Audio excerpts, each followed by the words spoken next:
Welcome back, everybody. It's Blast Sports. Excuse me. As you know, I'm your host, Jay, also known as Coach Jay, but I'm not a real coach. I self-claim coach, but I have a real coach on board today on my platform.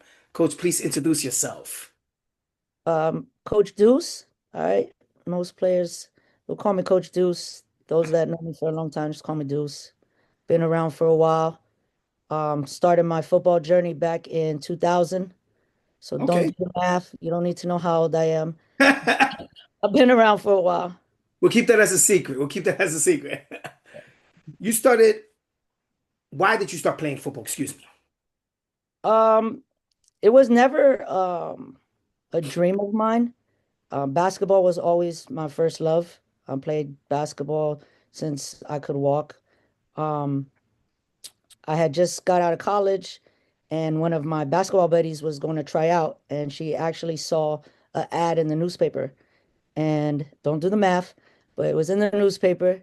And she was like, "Hey, I want to try out for this team. Will you go with me?" So I was like, "Yeah, I'll go with you, whatever." Ended up trying out and making the team, and that's when my journey started. Never looked back. Was it difficult to do the transition from basketball to football?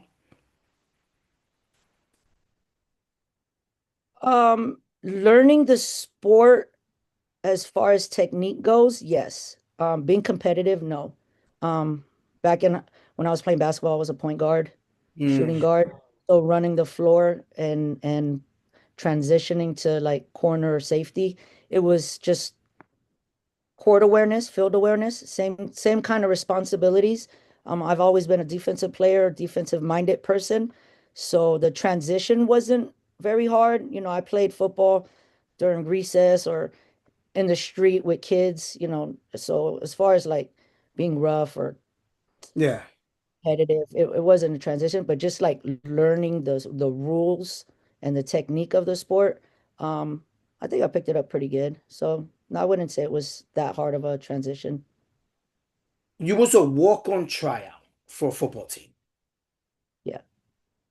It could be discouraging. I'm not saying you was discouraged, but it can be a little discouraging to go, oh wow, I'm doing something new. I went from shooting a ball to laying ladies out. When did that moment hit you where you knew and you're like self, personal conversation with yourself, you said, "Yo, Deuce, we belong here."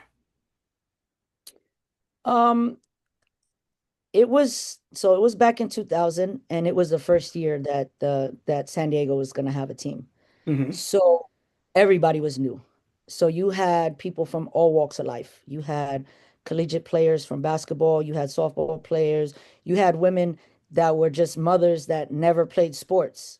We had cops, we had lawyers, people from all kinds of walk of life. So I didn't feel like I was stepping into something that was already established.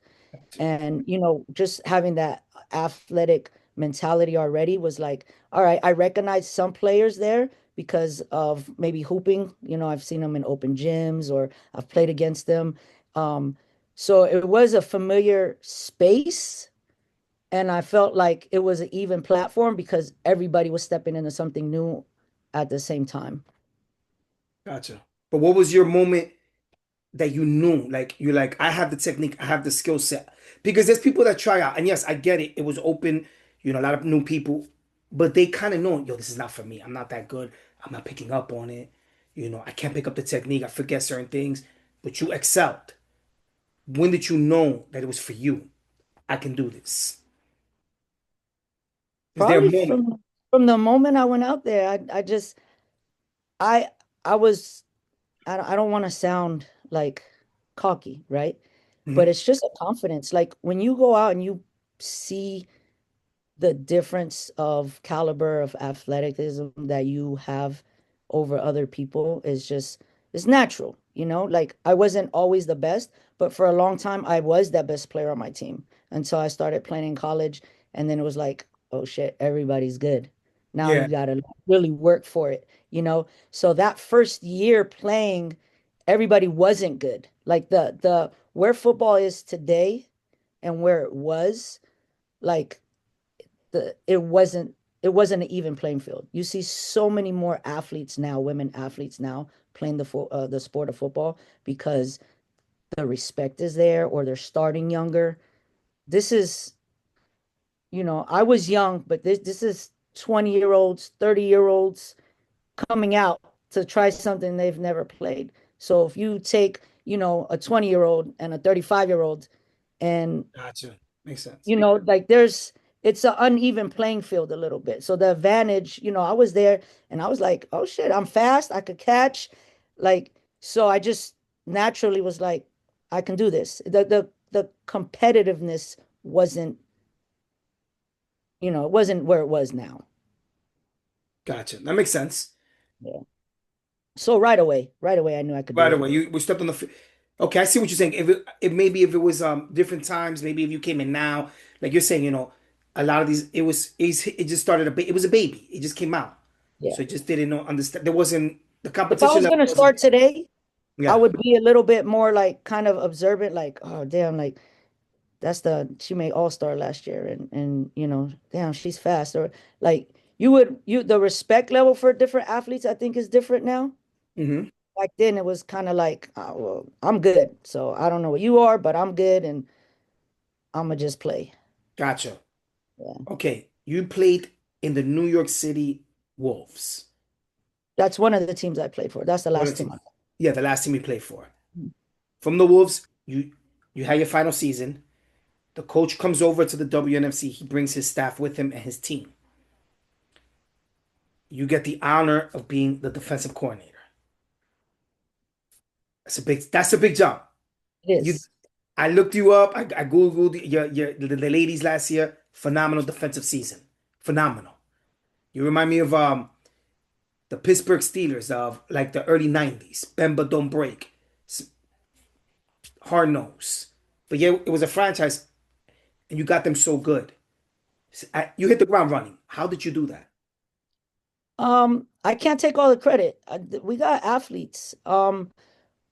Stepping into a role that big was a little bit, I didn't know if I was ready for it. A lot falls on that. Um, being that I just stopped playing, that transition from player to coach, I think I had a lot of relationships with a lot of the girls where the respect was already there because I've grinded it out with them. They know that I'm not just gonna sit there and say, "Hey, do this," knowing that I couldn't do it. Like I think that's where the respect came in. Like they've seen me get dirty with them. I've taken ass whippings with them. We've had championships with them. I'll roll my sleeves up sometimes in practice. I'm like, watch out. Let me show you what it's supposed to look like. Like in my head, I'm still suiting up, right? So at the end of the day, it's important that the respect on both sides are there, right? I want to earn their respect and they're going to earn mine. So stepping into that role, that accountability was already established, right? So I knew that I can't see everything. So I leaned last year, I kind of started that role um as the season already kind of has started. So I didn't have a lot of preparation time. So I leaned on them a lot. Hey, what are you seeing out there? So they Mm. felt heard. A lot of times I'm like, hey, all right, this isn't working. What are you seeing? Okay, coach, let's try this. So we were just kind of all trying to figure it out together. This off season, I really like buckled down and I did a lot of the work as far as like online clinics. Like I'm trying to better myself so that I can give them a better me. And I think that they see that. Like they'll call me, they'll text me, we'll have Zooms. Like I'm trying to be as proactive as I can be, and I'm trying to be as transparent as I can be so they could be like, damn, coach is putting in the work. Like let's make sure we're putting in the work. And this off season, they're sending me screenshots of them in the gym. They're doing weekday workouts with trainers. Like they're I've seen leaps and bounds from a lot of these players, from weight loss to they're faster now. They're understanding the game a lot better. And this is a lot of stuff that they took upon themselves to do. And like I feel like when you're a leader, you kind of lead from the example. So I'm trying to lead them by doing my due diligence and they're following lead by doing theirs. And it's really just making us better. Like this That's year, as good as we were last year, this year, like you're gonna see some of these players and you're gonna see the difference in them. that's awesome that you are putting such a standard. And the most important part is, as a coach, they're buying in. They're buying into your standard. I mean, when I post your pictures, the amount of love you was getting from everyone speaks volumes. Yeah. Now, It means a lot to me. And, at the end of the day, if you asked me, you know, why do you coach, right? Because I also coach youth tackle football in the Bronx, right? what part of the And Bronx? I need to go check it out. right here in the South Bronx, right on the cusp of like Yonkers in the Bronx, Okay, Gun Hill, okay. That's not Bronx far from me. Knights. Yeah, All the right. Bronx Knights. We just won a championship last year. And Okay, shout out my throw it in there, coach. Throw it in there. and let me tell you, your first championship as a coach is really something special. I mean, you could win championships like as a player, but it's so different when it's as a coach, when it's like you've given the tools and you just got to watch them like apply it now. Like it's so rewarding. But if you were to ask me like why do you coach besides loving the game and loving sports, like for me, I just want to leave people better than they were when I met them, Mm, regardless of like how you apply that to life, whether it's sports or just as an individual, right? Because these are daughters, these are sisters, these are mothers, these are aunts, these are step parents, right? These are mentors. And a lot of times, sports is what helps you funnel a lot of emotions or traumas or things that you don't really know how to deal with, right? So I'll get players and for me personal, right? I was an angry child. When I grew up playing basketball, like I probably damn near fouled out of every game because I didn't know how to control that. gotcha. But as I played and as I got older, that's something that I learned to do. Now, if you get a player that starts in their 20s, they've never experienced that. So, you get these players that are so short-tempered and just ready to like snap. Oh, I'm getting held up. And it's like to see them grow as a person and like, it's rewarding. Like coaching is Gotcha. just rewarding. Was it hard to hang up the cleats and put the whistle on? Yes. I must have retired maybe 4 times. And I always get dragged into it. Like, coach, just suit up. Just have your uniform just in case. And it kept happening. And this year, I'm like, nope, I'm done. I am done. Like up here, I can still hang with the rest, with the best of them, right? But physically, like my knees have aged in dog years. And I always say that because my knees are shot. Like it's not even when you're in the moment and you have the what's the word I'm thinking of? The endurance, like when you're in the moment, you're playing, you're not feeling everything, Yeah, right? your adrenaline's pumping. Your adrenaline, thank you. But the next day, when you can't even get up to go to the bathroom, and you're like, oh my God, what am I doing? Right? I've had too many of those mornings to where it's Gotcha. like, I still got to get up and go to work. I got to be functional for my family, for my bills. Like, so this year, I'm not registered as a player. I gave my number up. Like this is I'm now I'm coaching. But the transition, I think for any athlete, that transition and accepting that, like it's not there anymore. It's hard. It's hard. It definitely is hard. But still being around it is just as satisfying. It's just a different chapter now. No, no, I get it. I mean, I'm not an athlete like you are a coach, but I kind of get where you're coming from. I go through that too. As soon as I'll go like train jujitsu. The next day I'll be like, oh my God, what the hell did I do? I could barely walk. You see me, and my job, they make fun of me. They'll like leave a cane on my desk or they'll leave crutches on my desk, to mess with me. I start laughing. I think it's funny. So I get where you're Yeah. coming from. Now, here's Yeah. here's the $1 million question.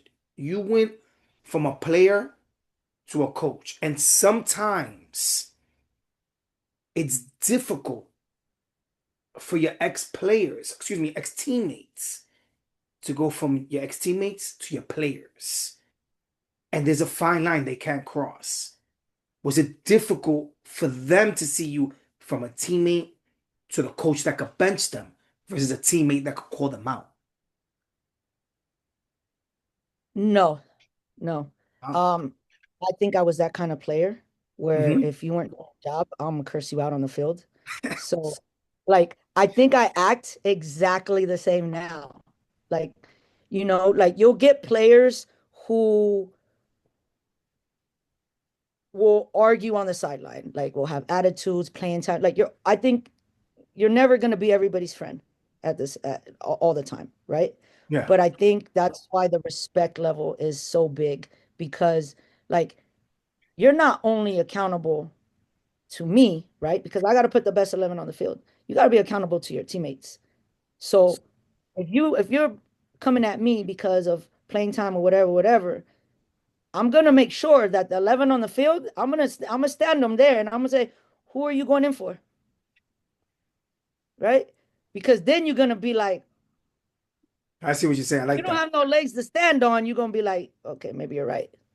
Right? And a lot of times it's that selfish, right? And that's why I say you got to surrender the me for the we. You have to, because that's selfish play.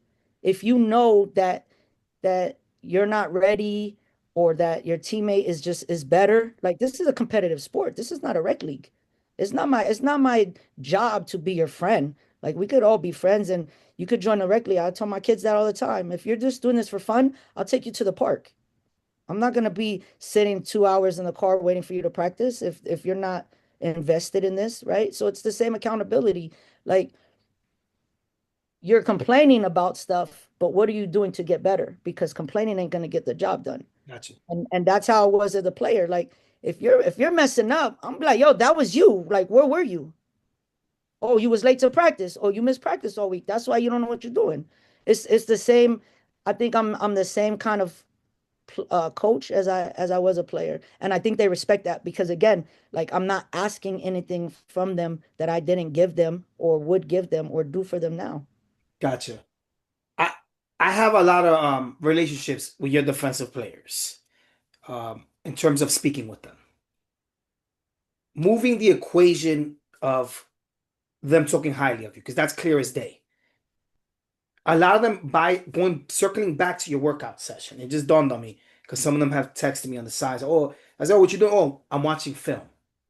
You really have made an impact on them. Where majority or every individual woman that plays on your defensive side says the same thing to me all the time. I'm looking to get better. I want to watch film. I'm like, hey, how you doing? I'm good. I just came back from the gym. I gotta watch some film, see if I made any mistakes. You hearing this? This is you setting the ground. How does that make you feel? Heard, Okay. heard. Um, like I said, like you lead by example, right? A leader is not just the vocal one yelling all the time. It's by the example. So a lot of times our weekly Zooms or whatever, I'm coming from the gym too. And I'm running, getting on. Sorry guys, just got home from the gym. Like they see that I'm doing the work too. Like for me, I've been playing sports a long time. I've had good coaches and I've had coaches that I didn't respect because when you don't have a foundation with your coach and there's no yes, you want to be heard, right? But at the end of the day, it's the coach to make the decision, right? But you want to be heard.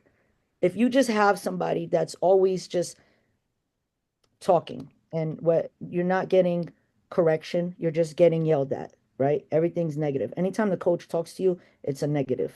But there's never when you make a good play, there's never, hey, good job. Hey, you were there. Hey, I saw you. You didn't make the play, but I saw you. That reassurance. So when you get players that see for me, a coach that coaches with passion, that loves the sport, that if you didn't play tomorrow, that's not going to stop me from still doing what I'm doing, right? I Hmm. think that makes them buy in because they're like, okay, coach is here for a whole nother reason. It has nothing to do with favorites or whatever. And if they ask me to, coach, you got favorites? Yep, I do. I, my favorites are the ones that are on film the ones that show up to practice, the ones that are doing the extra work, the ones that are coachable. Coaches got to be coachable too. So if I don't know something, I'm asking the other coaches, I'm asking the players. Like there's no shame over here. Like I am far from being anywhere where my potential is at yet. Like, and I want to get better, right? So I have to be coachable. But it's a two-way street, and I think that that's why that transition from coach to player, like sometimes they do see me still as a player because like I said, I'll step in at practice and I'm like, this is how you got to play it, and they'll be like, oh shit. And I think that that earns their respect too, because I've had coaches too, and I'm like, bro, you can't even do that. How are you expecting me to do that? Gotcha. You Makes sense. know? No, it And makes you're absolutely right. unless the resume shows that at one point they were able to do that, you're kind of like, you know, you don't really trust what they're saying. Gotcha. But when they see me roll up my sleeves or they see me like doing it, they know like, all right, if coach can do it, I can do it. And I tell them all the time, I'm like, the fact that a lot of you still want me to suit up, I say you should be embarrassed because I am so much more older. And you asking me, and if I come in, guess whose spot I'm taking? And guess who's gonna be on the sideline? Right? Yeah, no, it It's makes like, sense. That think makes a about it. lot of You want me to sense. play, but I'm coming in for you. So then they think about it like, damn. So I think like I keep that competitiveness too, that Hmm. edge on them. Like, don't have me out here making you look crazy because I'll do it. Sometimes I'll win and sometimes I don't. When I got to practice with the D line and I got to hold the pads, a lot they be throwing me around sometimes, but I don't back down. But they'll crack their jokes on me. But it's I don't know. I think it's important to have a relationship with your players because then you learn how to coach them because you can't coach everybody the same, right? You Some people are going to shut down. Some people need you to get in their ass. Some people are triggered by certain deliveries, and that could be something that has nothing to even do with you, right? So the more you get to know your players and what works and what doesn't work, and the more that they trust and know that what you're saying is coming from the right place, they'll hear you, right? But that goes back to again, you can't just always be getting on them. Hey, you made a mistake. Hey, you made a mistake. Hey, you made a mistake, and there be no correction or there be no praise when they do good, right? There has to be a balance, and I think that that's one thing that I'm like pretty proud of with myself is that maybe coaching kids, maybe that's helped me like with Okay. that balance because you never know like what kind of day somebody had and they're just getting to practice and then the first thing to do is yelling at them. They could have just came from a house where all they were doing was getting yelled at. They could have just been at work where all they were doing was getting yelled at, right? So I try to get to know them so that when I do yell, they hear me and it's not like a wall goes up immediately. Gotcha. That makes sense. That makes a lot of sense. Yeah. Now, you you bring up coaching the youth, and you said how it helped you coach the young ladies now on your team. How much of an impact dealing with children and understanding that sometimes the sensitivity level for a child is not as they're more sensitive than adults in theory. How much has that helped you with the transition when you're coming on the field with Jersey Shore Waves? It's helped a lot because not to call them children, but you get a lot of young players. You get Okay. players that I apologize. I 19, apologize to everybody. 20, 19, 20, 21. Like they're young. So to me, you're kids. Like my daughter's gonna turn 18. Hmm. So you're a couple years old. You're a kid. Like, and again, like it's the relationship. If I have a relationship to you, right? And I don't want to say talk down to you, but I talk from a elders Hmm. level, right? They don't take it like, damn, why are you talking to me like that? Don't talk to me like that, right? They know and they hear me. And I think that's the biggest thing. So even with the kids, like sometimes I'll get to the point, I'll be like, yo, shut up. Like, really, like, shut up. Like, they won't stop talking, stop playing with the turf, like the kids, not the women. Stop playing with the turf, Yeah. stop hitting them, get in lines, keep your hands to yourself. Like, so when you transition, some stuff you still like, can y'all just stop talking? Can y'all listen? Can y'all pay attention? Like, it's the same thing, but I think you you handle you handle them differently, but the same, right? So with Gotcha. adults, with the women, you gotta your delivery has to be respectful because at the end of the day, they're adults, right? Nobody wants to be spoken to like they're a child, right? But Hmm. sometimes you have to remind them that you're not equal either, Gotcha. right? Makes sense. It makes a lot of And sense. and sometimes you get vets that are 10 years in, right? And it's still we're still not equal because of the roles that we play. And that's the respect that you I don't want to say you stay in your lane because it sounds harsh, right? But you know what your responsibility is and you know what mine is.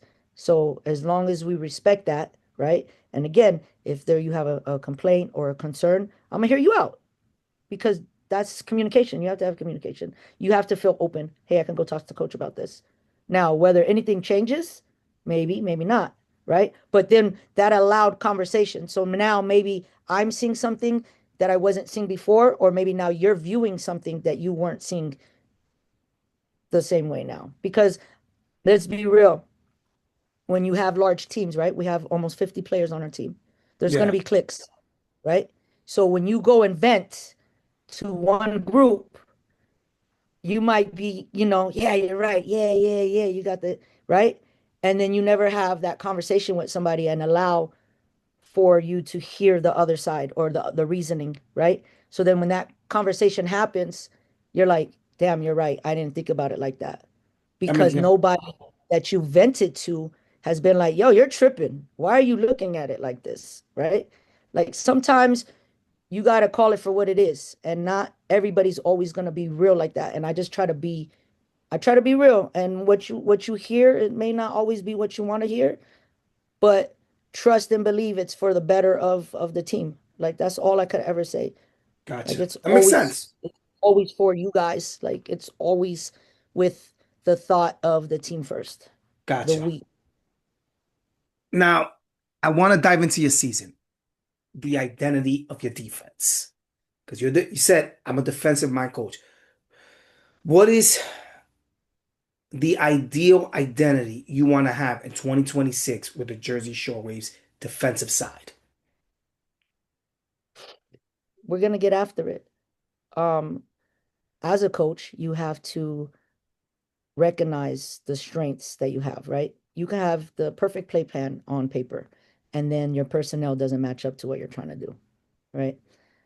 Um, I have the privilege of coaching a defensive team with so much talent and possibility, right?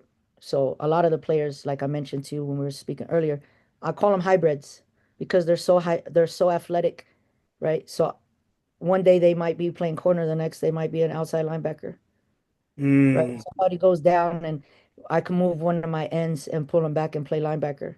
I One of my tackles has been practicing that inside linebacker. Like that's how versatile this defense is.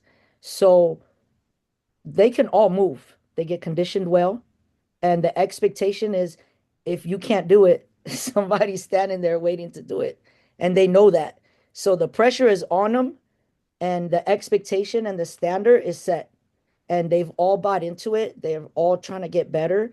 I won't say that everybody is as great as they can be right now, but everybody is definitely on board and they're trying to get there. But as far as our identity, we're gonna get after it. when I was at your practice 2 weeks ago, your defensive line was phenomenal. Phenomenal.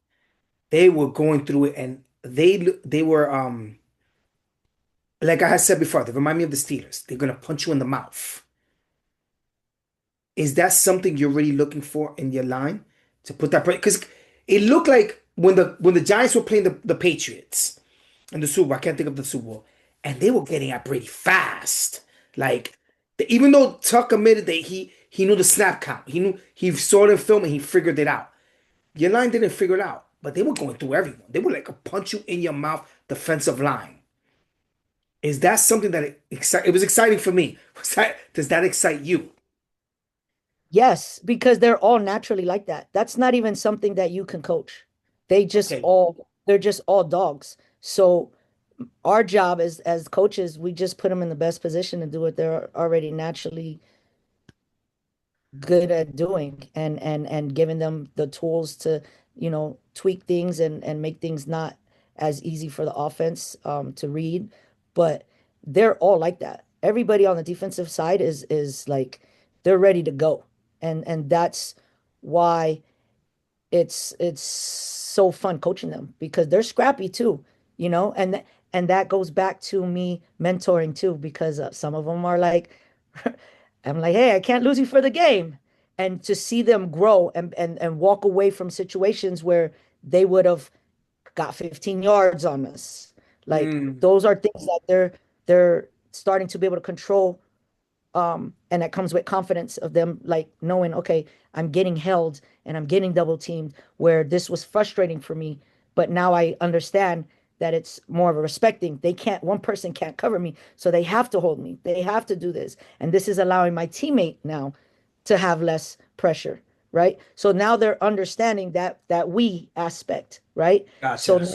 now they're willing to do these things. Hey, I'm willing to get bit, stepped on, cursed at, held, because I know that my teammate right here is going to have an easier job getting through where she needs to go. She can make the play. I know, and I'm satisfied with the fact that I know I contributed to that, even though it's not my name that you're hearing on the speaker when they say so and so got the sack. They know that they were a part of that.